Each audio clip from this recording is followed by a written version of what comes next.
Olá, boa noite, tudo bem com vocês? Quem tá ao vivo aí? Semana, né? Todos os dias, tudo jóia sim, Cássia. E você?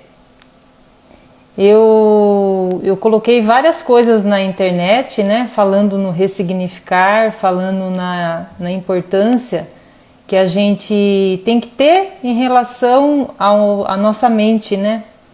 Eu vou compartilhar aqui, está conseguindo ouvir, tá tudo certinho, Cássia? Eu vou compartilhar aqui a minha tela, deixa eu dar uma olhada aqui. Tá conseguindo ver, né? Essa imagem, ela é uma imagem assim muito forte, se a gente parar para pensar, né? Ela é uma imagem que mostra uma engrenagem, ela mostra um movimento, né, da cabeça aos pés e em tudo mais que é tocado, né? E eu acho que ela fala tanta coisa, essa obra, né? Na verdade entra um pouco de ficção aí e a obra artística desse artista, né? E ele, se a gente parar para pensar, a nossa mente realmente ela comanda o resto do nosso corpo. E às vezes a gente não leva isso em conta, né? Que às vezes a gente acha que a nossa eu faço o que eu quero e ninguém tem nada a ver comigo e a minha mente eu que comando. E pelo contrário, né? A nossa mente realmente, a gente, minha mãezinha, tudo bem com você? A nossa mente, ela é assim um instrumento muito complexo, né? A nossa mente, realmente, eu falo muito que a gente tem que acertar a nossa mente, porque se a gente for deixar ela comandar a gente acaba sendo refém dela. Deixa eu voltar aqui. Eu vejo assim que eu coloquei esse tema, né? Ressignifique sem medo, porque às vezes a gente observa que as pessoas elas acabam ficando reféns da própria mente, né? E a mente da gente, ela é desafiadora, ela é um complexo bem maquiavélico, eu falo, né? Que a estrutura psíquica da gente, ela é uma estrutura muito complexa. E que se a gente, desde o início, a gente tomar ela como desafiadora, né, a gente não deixar as coisas irem se levando e virando uma bola de neve, as coisas acabam conseguindo ser acertadas, né? Como, por exemplo, eu coloquei o tema da ansiedade. A ansiedade é uma estrutura, né, que acontece como se fosse assim um aparelho, ele vem de fábrica. A ansiedade, ela vem de fábrica já, né? Às vezes as pessoas acham que a gente com o passar do tempo a gente acaba adquirindo, né, a ansiedade. E não, a ansiedade ela já vem de fábrica já, né? Ela já faz parte da vida da gente, né? Quando a gente nasce, nessa estrutura psíquica, né, onde o id, né, eu falo muito assim dentro quando eu falo alguma coisa em relação a essa estrutura, é sempre nos recalques de Freud, da psicanálise, onde eu acabei me formando e me especializei nessa área. Então a estrutura psíquica do ser humano, ela é formada pelo id, pelo ego e pelo superego.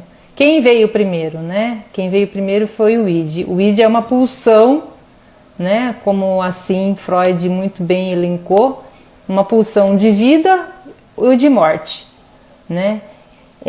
São energias, por enquanto, né?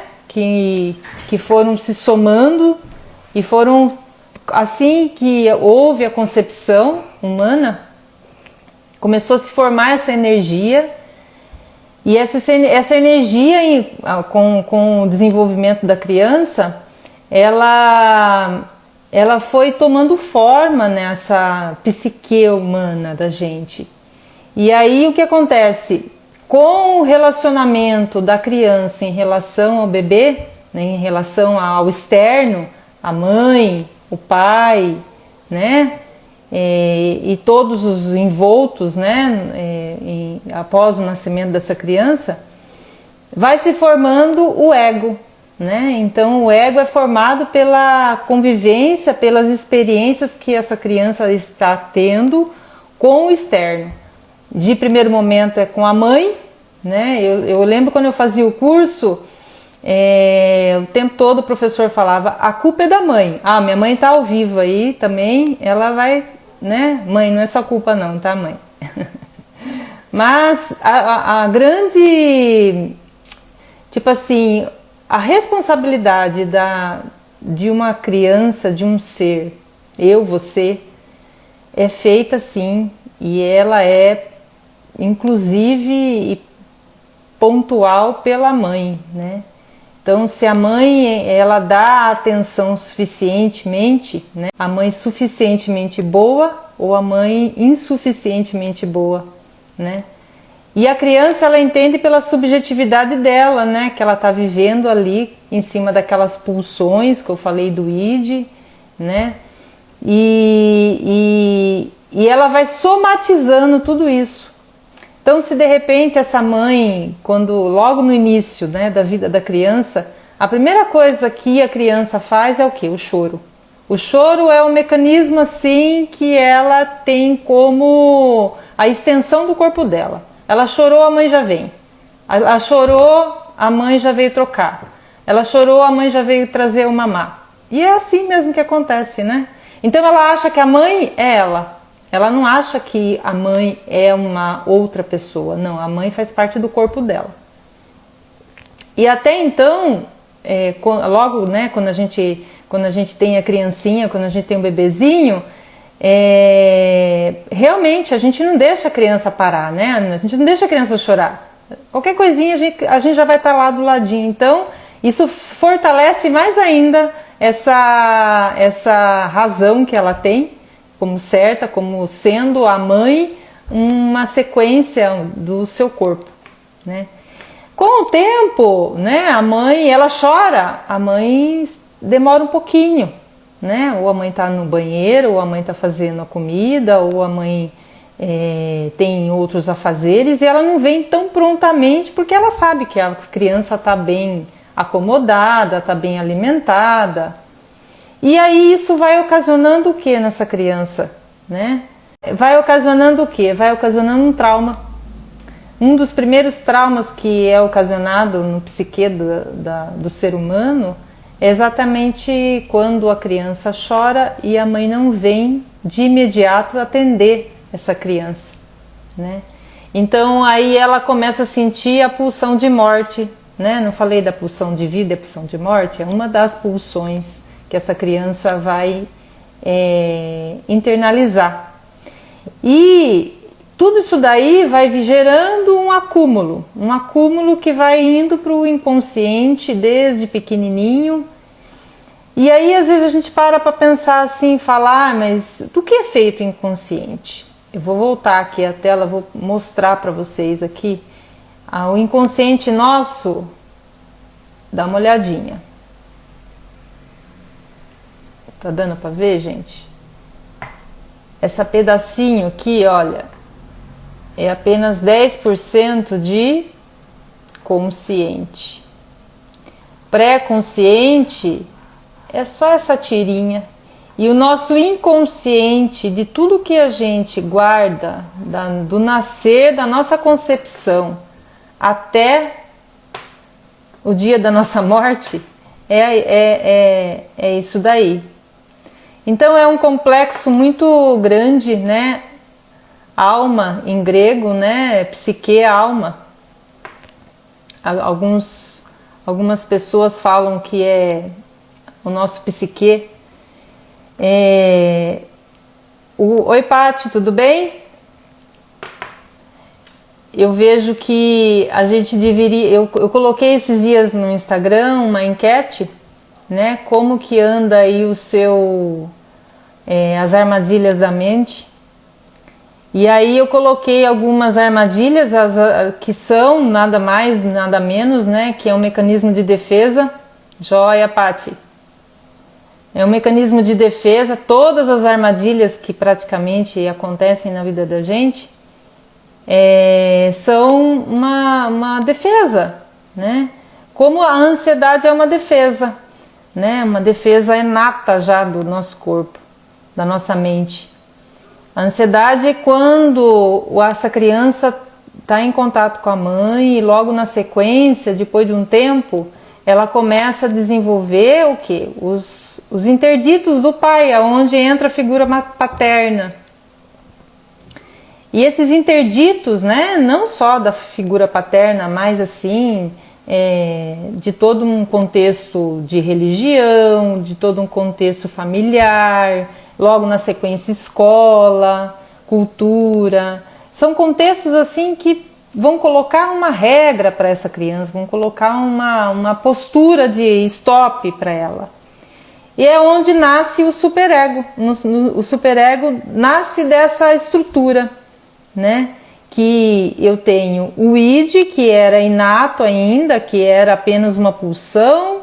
Quando de repente nasceu essa criança, houve esse reencontro, essa experiência, essa troca de experiência com o real, com a parte externa, foi desenvolvendo o ego dessa criança.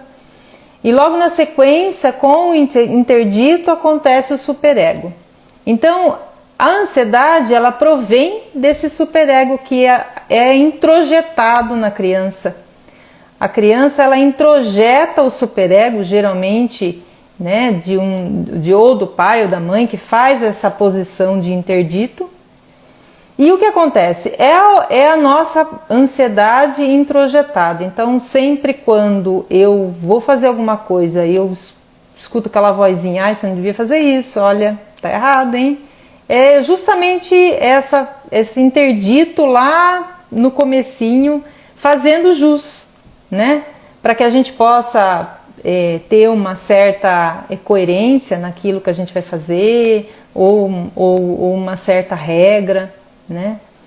Então, quando a gente tem, sim, quando eu falo, né, que a ansiedade, ela vem, são as armadilhas, né? Toda vez que instaura é porque eu tenho aquele conteúdo que eu não consegui resolver e eu jogo ele para o meu inconsciente, entendeu? Só que o inconsciente também, ele está transbordando, né? Eu falei lá, mostrei para vocês que é 90% de inconsciente. E quando isso acontece, ele vai fazer o quê? Ele está transbordando, ele joga de volta, né? Ele joga, mas de uma maneira fantasiosa, de uma maneira que você consiga resolver, porque ele só volta para o nosso consciente quando eu consigo resolver, entendeu? Então nem sempre ele volta do formato que ele entrou, né? Então aquela ansiedade lá, aquele medo de chorar e não ter a mãe o tempo todo, entendeu? Ele volta de uma maneira distinta, de uma maneira diferente a qual ele entrou, né? Então eu vejo que grande parte da ansiedade, ela, se assim as pessoas tivessem consciência, né, e de como agir com a coisa no início ainda, não se tornaria um transtorno, né? Porque depois que vira um transtorno, aí fica um pouco mais complexo o negócio, tem que entrar com medicação, às vezes, né? Às vezes caminha para uma depressão, né? Quem tem depressão pode muito que bem falar o quanto que a ansiedade, ela é a porta de entrada para a depressão, né? Então eu vejo que eu fiz a enquete e 33% falaram que era o comodismo, o comodismo como sendo, ó, vou voltar aqui para vocês, espera lá. Ó, a enquete, não sei se está dando para enxergar, né? Essa enquete eu fiz esses dias na Instagram, e aí foi colocado nas armadilhas da mente, né? O conformismo. A pessoa prefere não ficar do jeito que tá, entendeu? Porque o que o inconsciente devolveu para ela foi deixar do jeito que tá, entendeu? Para que eu vou mexer no que tá quieto? Então, sabe aquela musiquinha da Gabriela lá? Eu nasci assim, eu morri assim, Gabriela. É justamente pessoas assim conformistas, entendeu? Que elas não querem, tá bom daquele jeito, elas temem mexer e voltar aquele sentimento que gerou aquela angústia, entendeu? Então elas preferem ficar nesse conformismo a vida inteira, elas não mudam, né? Ou o comodismo, né? Ah, isso não tem solução. Ai, não, é uma pessoa que, né, olha, 33% dentro desse comodismo, desse coitadismo, né? São todos esses daí, muitos mais outros, esse mecanismo de defesa que faz com que a gente acaba se envolvendo aí e tendo alguns transtornos, tendo sim a ansiedade.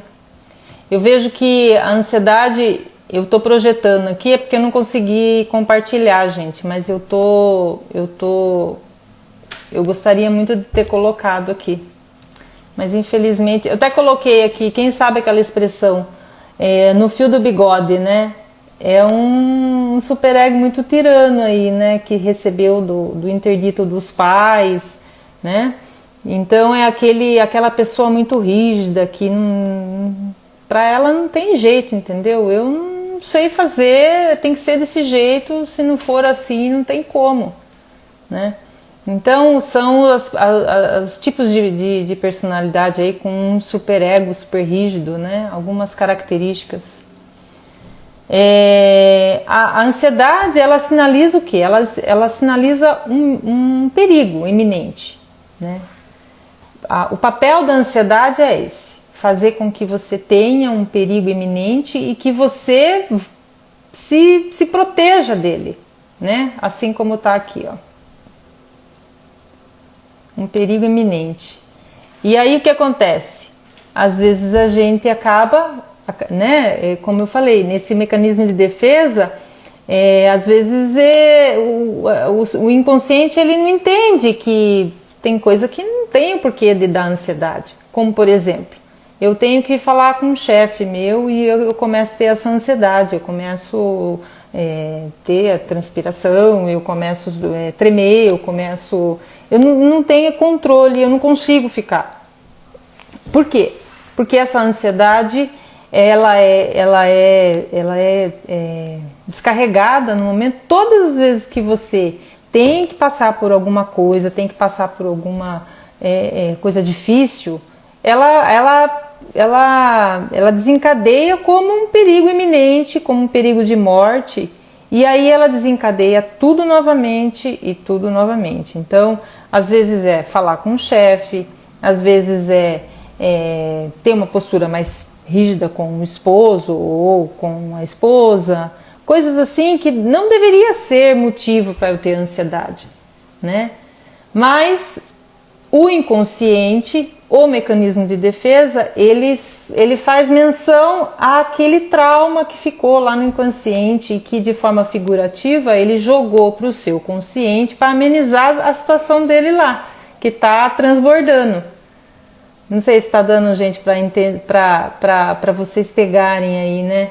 Mas eu vejo que olha como a nossa mente ela é muito louca, né? E quando a gente não se atenta a alguns sinais, né? Ah, hoje eu tô com uma ansiedade porque eu tenho que pegar um ônibus, então eu não durmo a noite inteira e eu fico com aquela sensação de de que eu vou perder o ônibus, que não vou conseguir chegar no horário, entendeu? Coisas assim que não tem como, né? Vamos tentar amenizar a situação. Não, mas é inconsciente isso daí. É uma forma de desafogar, mas que acaba atrapalhando também, porque em tudo você sente esse sentimento. Você tem esse sentimento de angústia, de aflição, entendeu? Meu filho teve uma época que ele tinha angústia de pegar o ônibus, entendeu? Ele tinha aquela ansiedade de pegar o ônibus, justamente por conta disso. Um medo lá na frente que instaurou nele, lá de trás, óbvio, né? E que no hoje fazia parte dele até então, né? É difícil vencer? É difícil, mas não é impossível, né?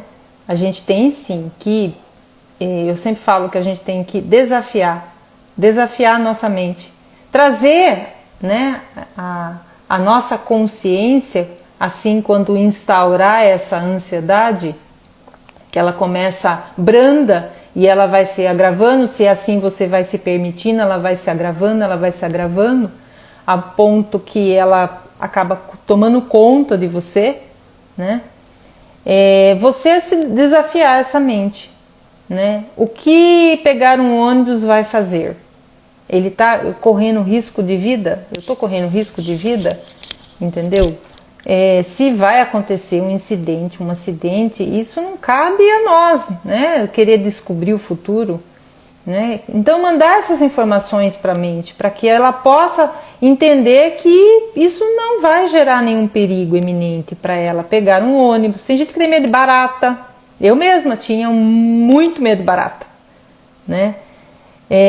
Porque eu instaurei uma ansiedade no meu subjetivo, instaurou essa ansiedade num bichinho, né? Num inseto. Como que eu venci isso? Mandando essa informação. É somente um inseto, não vai me prejudicar em nada, eu não estou aqui correndo um perigo de morte, não é uma morte, não é nada de morte iminente, entendeu? E eu fui reeducando a minha mente, eu fui mandando informação para ela, eu fui mandando informação quando meu filho tinha medo de pegar o ônibus, eu fui falando com ele, eu falei, olha, não tem mal nenhum, você vai lá, você, né, estuda, faz o que você tem que fazer, depois você vai retornar, entendeu? E hoje, sem problema nenhum, mas por quê? Porque foi feito esse exercício, né, de fazer com que ela entenda que você não está correndo nenhum perigo iminente, né? Então vamos pensar em quantas ansiedades aí, às vezes você passa, né, despercebido, e que você acha que isso daí é uma coisa banal, mas não é banal, né? Você se preocupar com as pequenas coisas, ela faz uma grande diferença, porque tudo que você somatiza, tudo que você recalca, tudo que você não consegue organizar aí dentro do quadrado da nossa mente, ela somatiza para o nosso corpo, né? Então é um copo transbordando uma água, né? É o nosso corpo. E a somatização, ela vem para onde? Ela não fica parada lá no inconsciente, né? Tudo que você não consegue resolver, você somatiza e joga para o seu inconsciente. Quando o seu inconsciente ele está transbordando, ele tem que arrumar um caminho, né? É como um rio, né? Caiu a barreira lá, ele vai fazer um novo projeto, um novo percurso. A nossa mente é assim também, e o percurso que ela deságua onde? Ela vai desaguar no nosso corpo, né? Nas doenças, né? Ela vai somatizando. Tem uma frase que fala muito assim, ó, o paciente psicomático é uma pessoa sem mente, só com o corpo, e que comunica com o mundo pela doença. Olha só que coisa que é muito. Vou até passar para vocês aqui. Legal, né? a gente não tem ideia de como e tão importante que é, sabe, a gente ter essa informação. Às vezes as pessoas acham assim que essa informação ela é banal, essa informação ela é ilusória, entendeu? Não existe. E ela existe sim, gente, sabe? Tanta gente que sofre. A gente tem uma pesquisa recente aí, e com a pandemia isso agravou mais ainda. 19 milhões de pessoas, né, de pessoas no nosso país, elas sofrem de ansiedade que caminha para uma depressão. Então, 19 milhões de pessoas é muita gente, né? É muita gente que de repente, com uma informação simples, singela, essa a qual eu estou me propondo a fazer, né? A ideia é ressignificar sem medo, é sem medo da gente querer mexer, porque às vezes a gente tem medo de mexer com os nossos recalques, né? Com o nosso passado. Às vezes o passado ele nos traz assim alguns traumas, mas eu vejo que sabe aquela coisa de limpar a casa, né? A mulherada aí que está online aí sabe muito bem. Às vezes a gente tem que limpar a nossa casa, a nossa mente, né, para que ela não destrua a gente. É como se fosse uma doença autoimune, a nossa mente. Ela vai, inclusive a doença autoimune é uma somatização, sim, de quando você guardou e você não aguenta mais guardar. Né? O seu inconsciente não aguenta mais deixar quietinho lá. Então, já que não teve nenhuma atitude do consciente para desafogar aquilo lá que está recalcado, o que ele vai fazer? Ele vai jogar para o corpo, né? De uma forma de aliviar aquele trauma, de uma forma de aliviar todo aquele recalque que foi feito lá de pequenininho, lá de bebê, né? Porque a subjetividade da gente, ela é vasta, né? Cada um entende de uma forma, vê de uma forma, e isso vai acumulando grandes transtornos, grandes dificuldades, né?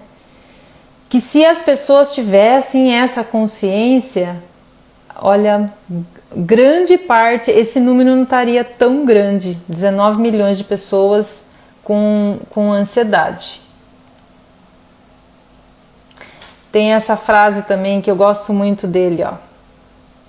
Quando a dor de não estar vivendo for maior do que o medo da mudança, a pessoa muda. Ou seja, a grande dificuldade é o desejo de mudar. As pessoas elas ficam só no querer.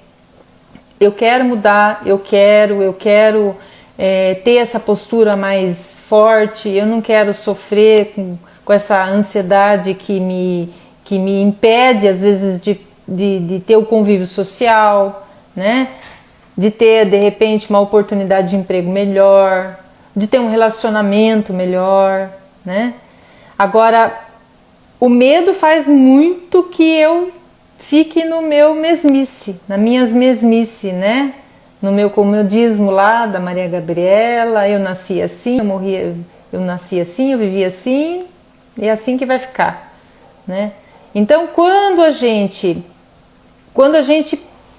perde esse medo, né? Quando a gente perde esse medo e quando a gente decide fazer diferente, as coisas acontecem. Só que às vezes as pessoas elas deixam para fazer isso muito tempo depois, aonde já instaurou ou somatizou uma doença física, entendeu? Aí é outro papo, né, gente? Aí eu tenho que entrar aí com medicação, eu tenho que entrar com tratamento. Então eu sempre falo, né, que a psicanálise para mim ela é um norte, sim, né? A gente tem sim que levar o conhecimento é a única coisa que não tiram da gente, né? Então eu acho que por que não, né, ter essa experiência? Por que não se experimentar, se permitir, né? A gente só se permite, ninguém vai falar para você assim, viu? Faça assim, né? Por mais que, ó, eu tô falando aqui, mas e vocês têm outros conhecimentos, outras fontes, né? Mas a única pessoa que pode e que tem decisão por vocês é você, é eu, né? Então, se você não se permitir, ninguém mais vai permitir por você. Ninguém mais vai se permitir, né? E as pequenas mudanças acontecem de uma forma gradual, de uma forma bem sensata, entendeu? É um grãozinho de areia todos os dias. Mas o importante é você decidir ter esse um grãozinho de areia todos os dias, para que assim você possa fazer diferente lá na frente, né? Para que assim você pense sim, tenha uma mente sã, né? Uma mente certeira, né? Isso vai te inibir de qualquer outra coisa? Não, não estou falando que é o caminho só esse que existe e se você não fizer isso não vai, não, mas é um caminho, né? É um caminho e o estudo é uma ciência já, a psicanálise é uma ciência. Então eu vejo que se as pessoas tivessem essa decisão de querer mudar, né? Esse desejo transformado em atitude, né? Porque não adianta ficar só no desejo, eu quero mudar, eu quero ter uma vida diferente, eu quero, mas ficar só no quero e não correr atrás de mudar de fato, de buscar conhecimento, entendeu? Às vezes as pessoas elas passam um tempo todo da vida dela se distraindo, somente se distraindo. Não que esteja errado, pelo contrário, distração faz parte sim da vivência, é bom, faz parte, mas passar a vida inteira se distraindo, não pensando no conhecimento, né, que a gente leva, que a única coisa que não tiram da gente é o conhecimento. Lá na frente, as pessoas que só pensam na distração e deixar para o conhecimento depois, elas colherão o que elas vão plantar, né? Cada um colhe aquilo que planta, porque não tem como a gente deixar de acreditar que essas coisas são reais, né? Deixar de acreditar que isso é benéfico para que a gente possa ter uma qualidade de vida melhor, né? Eu falo muito que o ser humano ele é muito assim acomodado, né? A gente é muito acomodado. Então, para eu ter uma mudança, para eu fazer uma mudança, eu tenho que fazer um movimento muito grande, né? E até quando? Né? Até quando a gente vai ficar nessa mesmice, né? Mais ou menos seria esse bate-papo que eu gosto, né? Que eu queria muito ter tido e quero ver se eu consigo fazer mais vezes, né? Um bate-papo assim. Se de repente você aí se sentiu tocado, né? Pensando, sei lá, em tantas outras coisas que acontecem na vida da gente, manda lá no direct, manda uma mensagem.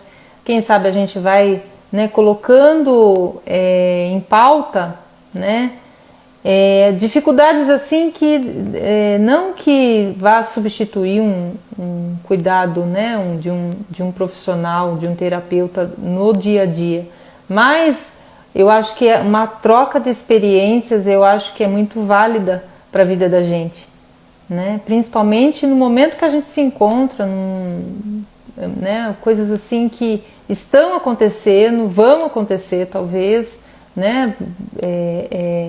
No mundo aí afora, na nossa realidade, no Brasil, e que às vezes vai ser um pouco mais branda, entendeu? Se você encarar a vida de uma maneira, sabe, não tão assim severa, né? Com a mente mais aberta, com a mente mais certeira. Foi isso, eu gostaria de agradecer a todos que estão aqui comigo ao vivo. Até breve. Um grande abraço a todos.